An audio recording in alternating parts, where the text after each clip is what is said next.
Okay, we're down to module 4F, the last uh, part of this module. I know things are still a bit hazy because we still don't know the actual sensory evaluation procedures and what they're used for, but these are things that are general or generic rather to all sensory evaluation tests. So the very first thing we need to do is to identify the problem, which includes stating the objectives and from there, selecting the appropriate methods for sensory evaluation and its experimental design. So usually whether you're part of a company or you're a scientist with a research problem, you have to start by being able to identify the problem. So for example, I used to work in an ice cream company, and one of the things that the research and development manager wanted us to do was to reduce cost. So if, for example, um, the price of cocoa powder is rising and our supplier, which is a premium cocoa powder brand, has higher prices, increasing prices for their cocoa powder. So we have to find ways to lower the cost either by substituting or combining our cocoa powder with lower end cocoa powder, reformulating it to have less cocoa powder, and so on. But the taste should be the same or the acceptability should be similar. So, if for example you want the taste to be the same, then you're looking at a difference test because um, you want there to be no difference between the previous formulation and the candidate new formulation. And because of that, you select the appropriate test method, which is a difference test like triangle or duo trio test. And from there, you identify the number of panelists needed and what the panelist criteria are, and so on. So after identification of the objectives and the test type, you now go on to recruiting panelists. So that depends on whether this is a consumer test or a need for trained panelists. That either way, you call or search for them. You either publicize or contact a limited set of trusted individuals if they're trained panelists. And you have recruitment criteria, of course, that you follow based on the test objectives and the like. So, based on that, you go on and recruit your panelists. So again, screening normally refers to the additional tests that are needed to know if a panelist is fit for the job in terms, especially for um, having trained panelists or for difference testing for quality control purposes. I remember there was this brand of alcoholic beverage which to screen their panelists, they make them taste beer samples from different batches and they have an identified sample which is supposed to be different from the other one and you're supposed to repeatedly get the correct answer in testing or tasting multiple samples of alcoholic beverages. I presume they don't swallow the sample so that they don't get drunk easily, or they probably need individuals with high tolerance for alcohol. So after screening, you should end up with panelists that are fit for your job, which could undergo further training if need be. So if, for example, your context is a descriptive sensory evaluation with lots of training, then you need performance evaluation periodically for your potential panelists. So you could probably call out some more if you need a higher acuity or this panelist just doesn't seem to perform day after day consistently, okay, over the long period of time. And of course, those who are left can proceed to the next step of your sensory test. So for analytical tests that require more than just the basic consumer, typically you also train the panelists on the physiological basis for sensory evaluation, like our lecture last time on the senses, and you familiarize them with the products that you're gonna train them for. Okay, so for example, if you're a product trained for virgin coconut oil, then even though you have the same knowledge on physiology of the senses, you cannot off the bat be used to taste something like um, cocoa beans or chilies or maybe meat products because you have to be very familiar. Your memory, your senses, your tongue, your fingers, and your nose would have to be very familiar with the intricacies of that specific product. Things that you don't notice on a day to day basis. So, in analytical tests or most descriptive tests, you start the training by developing your vocabulary or descriptive terminology. So, each word would have a specific definition that you usually define together or training the use of those definitions in those words in conjunction with evaluating the food samples. You also develop your score sheets wherein you choose the type of scale to be used. How many points should there be on that scale? Is it a line scale? Is it a discrete integer category scale or something?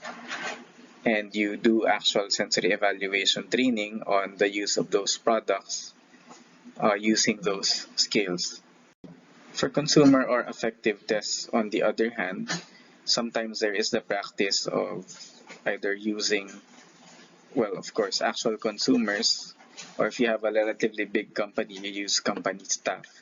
So in my former employment, the research and development office was in a compound with other offices of the company. So we'd usually visit the neighboring offices and conduct our sensory tests there with employees from different departments. So we don't have to go out and recruit actual consumers who are not part of the company. Although, of course, there are some disadvantages to this. The people must, of course, be aware that as consumers, they should not be biased towards their own company's products. Based on the results, of course, I don't think that would be the case since they're very honest about their comments and their ratings, especially if the product is not something that's really uh, palatable. So there is this thing we call trending wherein we use typically a smaller sample size of around 30 individuals to cull out, let's say if you have 10 samples, then you could probably use a smaller panel size, and based on the reactions of that smaller panel size, then you might catch which of those 10 should be scrapped and which could be explored for further development. When you have narrowed them down to a manageable size, then that is when you usually use the higher number of panelists for an actual formal effective test. So of course there are products that off the bat we know will not work. That's why I don't know sometimes in the market why they end up with flops. Okay, if you can Google cheese top burger, I just tried doing it. If you don't remember it from your childhood, then I think that's an example of a flop product that made it all the way into the fast food chain stores. So part of planning for the sensory test would involve the preparation of the various logistical things like your score sheet, supply list, utensils, and containers. That's why you have a whole exercise dedicated to planning because you have to be very meticulous in a sensory evaluation test, are usually conducted on a 1 day basis. And you can't go wrong because if you forget anything, this will significantly impede the flow of your sensory test. So you even before you recruit your panelists, you usually have to prepare all your forms, your score sheets, sign-in sheets, and then you have to schedule when to buy your supplies, when to prepare them. So you usually have a schedule that's marked by the minute, like from 7 to 7:30 a.m. You set up the place, then you start cooking for this batch. You start cooking at this time, and so on. Sometimes it feels like a fast food operation where everything has to move in sync with each other. Otherwise, there will be a kink in the chain, and your sensory evaluation will have some flaws that could cause the data to be affected ultimately. So as we've seen before, we have to generate random numbers for the samples, and we usually assign a set of random numbers to a certain sample, sometimes just one, but normally I prefer to have at least two. Okay, these are similar to having set A, set B on your exams, right? So that even if the panelist peeks onto the booth of the one adjacent to him or her, then that panelist won't um, get much information because the adjacent panelists have a different set of codes from them. And you also need to determine the order of sample presentation in a pre-recorded worksheet. So you have a tally sheet wherein what sample and what sample code will be given to each panelist in what order is already there in front of you. So you can make think of it like an order slip for a restaurant. Okay, customer A, this is his order: a bucket of rice, one fried chicken, and dessert for later, so on. So it's something like that. In the implementation of the sensory test, of course, we need to prepare the sensory evaluation room or booth properly, the cleanliness of the room and the booth, to make sure, of course, that the humidity and temperature conditions are met. Sometimes we need to conduct dry runs or mock sensory evaluation tests so that we can foresee the errors that could occur, especially if you're doing this in a different location or you're working with a new sample, like let's say your sample is instant noodles and you have to devise a way to cook it just in time for serving so that the texture and the temperature of the noodles are consistent throughout the evaluation. So you need a dry run to test out the kinks that must be addressed.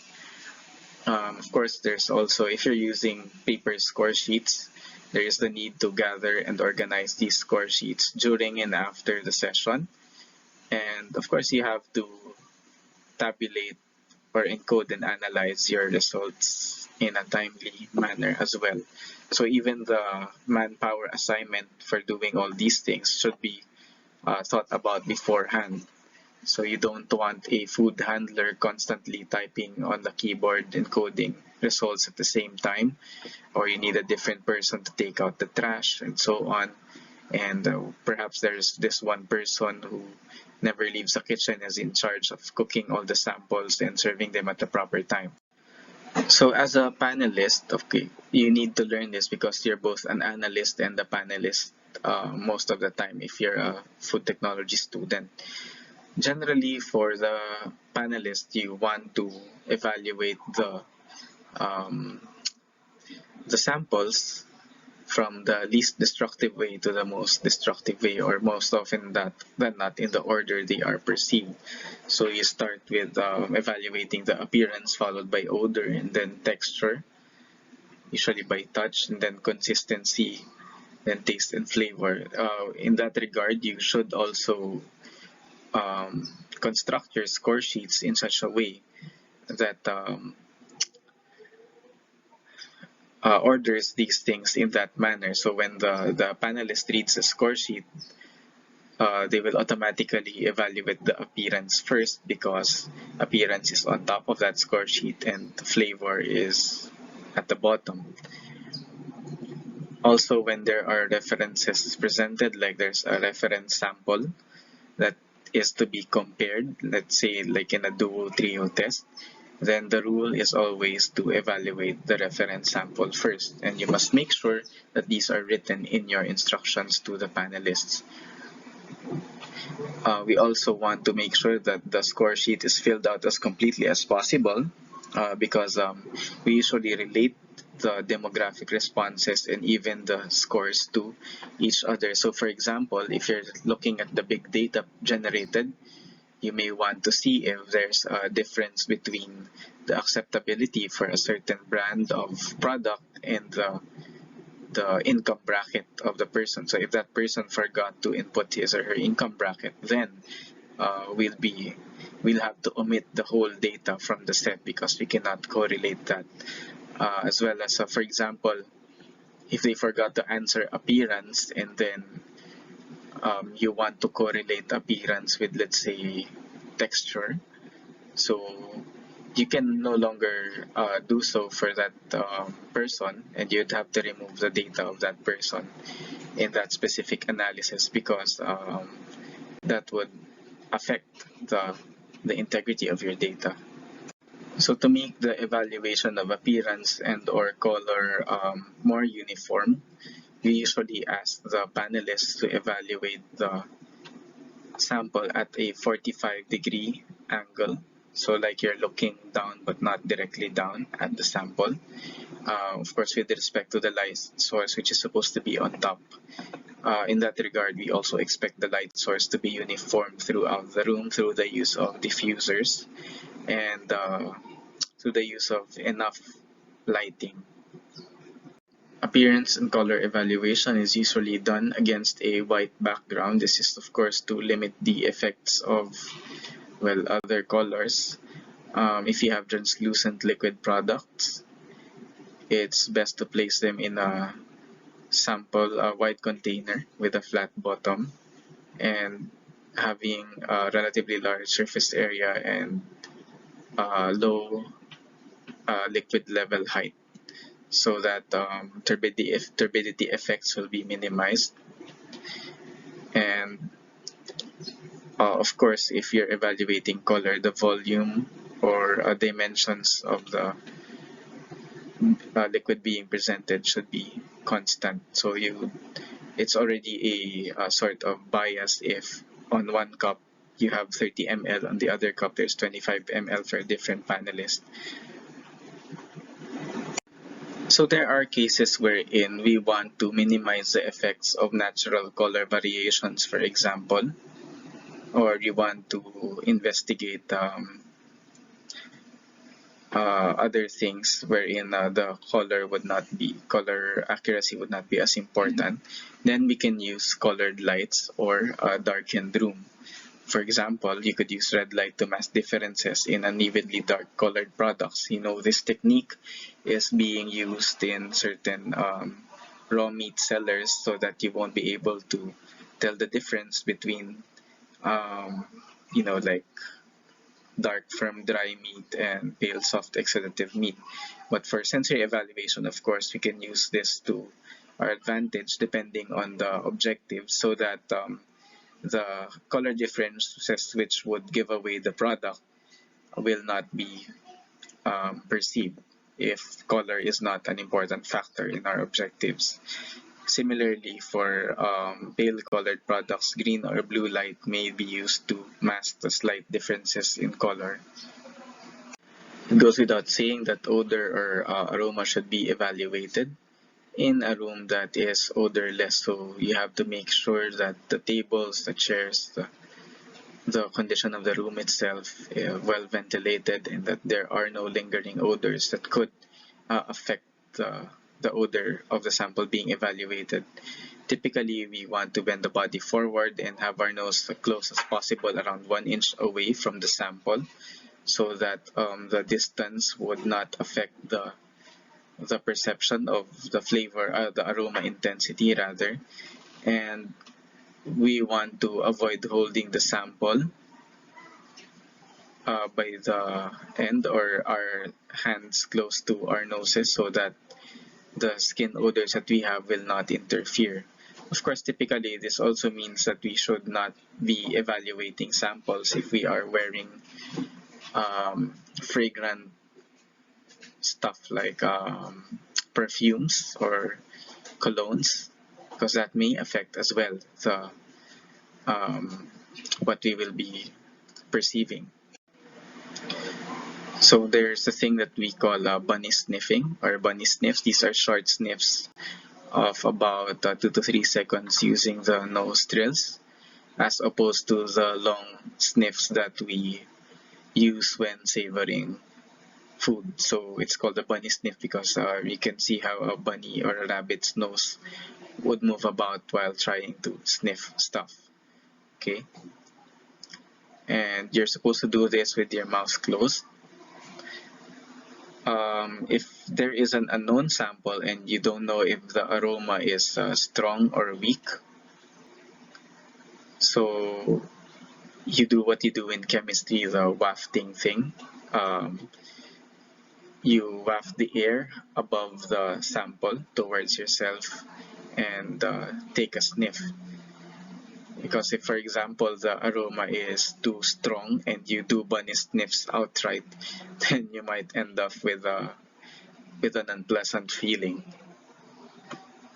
Okay, and then it's generally recommended to rest for at least 30 seconds in between evaluations of successive odors so that your nose could recalibrate itself and that there is no more residual aroma in the air or in your nasal cavities. Some people who eat too fast are often guilty of not savoring the food and just getting the primary notes of that taste or flavor prior to swallowing. Mukbang. Okay. But in sensory evaluation, we want to do things slowly. You taste a sample slowly so that there's time to characterize the taste and flavor. So you chew slowly, you chew with that level of consciousness that you're trying to get whatever information from that food in terms of taste or flavor. Is it salty? Is it sweet? Is it something you associated with shrimp, beef, uh, bitter vegetables? Is it acrid? And so on. So for liquid foods, of course, you sip some of the liquid, enough liquid to cover a part of your mouth. Then you hold your nose and swish and swirl the liquid around your mouth and the tongue. And then you exhale while the liquid is covering your tongue. Then you test for the flavor. And then depending on the protocols, you can spit out or swallow the food. Expectoration or spitting out is usually not done when you are doing consumer testing, but may be done in certain cases, especially if there is a high volume of samples that need to be ingested or tested. So for solid foods, you hold the nose and bite a small portion of the sample and chew it more or less slowly to test for the taste or flavor, and then you also exhale and then you spit or swallow the food. So you don't just take a bite and chew and swallow without mindlessly rather. And you take conscious effort in doing so. Typically, instructions like these are also included in the form or during the orientation of the panelists. So if you have multiple samples, it is recommended that you rest for at least 10 seconds in between evaluation of successive samples. And for thick flowing products and those with strong taste, you have a minute of rest. So usually you also need to include this in your instructions. They could rest for a longer amount of time, but there should be a minimum rest period that you would indicate so that they don't go about finishing the evaluation and jeopardizing your results with the carryover effects. Usually, we also ask people to cleanse their palates with water or other palate cleanser in between samples, especially if you have strong flavored food or spicy food. In evaluating texture, you start, of course, with the least destructive, which is a finger feel. You hold the food with your hands and you try to press, touch, or rub the sample, interact with it the way you would in a normal situation, and determine if it's moist, sticky, powdery, or rough or smooth, and so on. You could also try pressing if the sample is something that can be compressed, like let's say a marshmallow or a bakery product, and you need to know the hand feel of that product. Of course, you need to wipe your fingers with tissue, or perhaps in certain cases you may even have to wash your hands in between if the product is something that leaves a lot of traces. So in evaluating texture with your mouth, usually this is done through biting for solid samples, and for liquid samples by swishing or swirling. For solid samples, you usually need to provide instructions, especially if it's a descriptive or analytical sensory test. For example, how many times they should chew, or if you're looking at many textural parameters, are you looking at the first bite, how the food breaks down, or how it resists mastication? So there are many textural parameters that we can evaluate with our mouth, and it all starts with having the proper definition. And the definition usually includes how to evaluate that the texture of that certain food product.